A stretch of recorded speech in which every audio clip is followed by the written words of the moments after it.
अस्सलाम वालेकुम काश्तकार भरावो। ਅੱਜ ਦੀ ਵੀਡੀਓ ਵਿੱਚ ਅਸੀਂ ਗੱਲ ਕਰਾਂਗੇ ਕਿ ਗੰਦਮ ਦੀ ਫਸਲ ਦੀ ਕਾਸ਼ਤ ਦਾ ਕੀ ਤਰੀਕਾਕਾਰ ਹੈ। ਕਾਸ਼ਤਕਾਰ ਭਰਾ ਗੰਦਮ ਦੀ ਜ਼ਿਆਦਾ ਪੈਦਾਵਾਰ ਲੈਣ ਵਾਸਤੇ ਇਹਨੂੰ ਪਟਰੀਆਂ ਤੇ ਕਾਸ਼ਤ ਕਰਨ।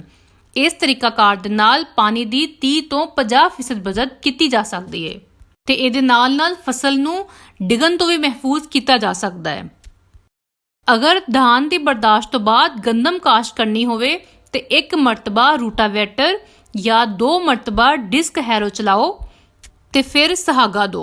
उस तो बाद गंदम की काश्त बजरिया ड्रिल करो।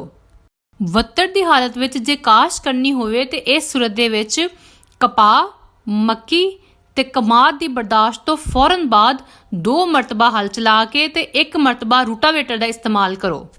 आपाश इलाकों दे विच मौजू वक्त ते काश्त करन वास्ते शरह 20-50 किलोग्राम फी एकड़ रखो ਤੇ ਬੀ ਦਾ ਉਗਾਓ ਦੀ ਸ਼ਰ੍ਹਾ 85% ਤੋਂ ਜ਼ਿਆਦਾ ਹੋਣੀ ਚਾਹੀਦੀ ਹੈ। ਬਵਾਈ ਤੋਂ ਪਹਿਲੇ ਫਸਲ ਨੂੰ ਫਫੂੰਦੀਕਸ਼ ਜ਼ਹਿਰ ਜ਼ਰੂਰ ਲਗਾਓ। ਇਹਦੇ ਨਾਲ ਫਸਲ ਨੂੰ ਬਹੁਤ ਸਾਰੀਆਂ ਬਿਮਾਰੀਆਂ ਤੋਂ ਬਚਾਇਆ ਜਾ ਸਕਦਾ ਹੈ।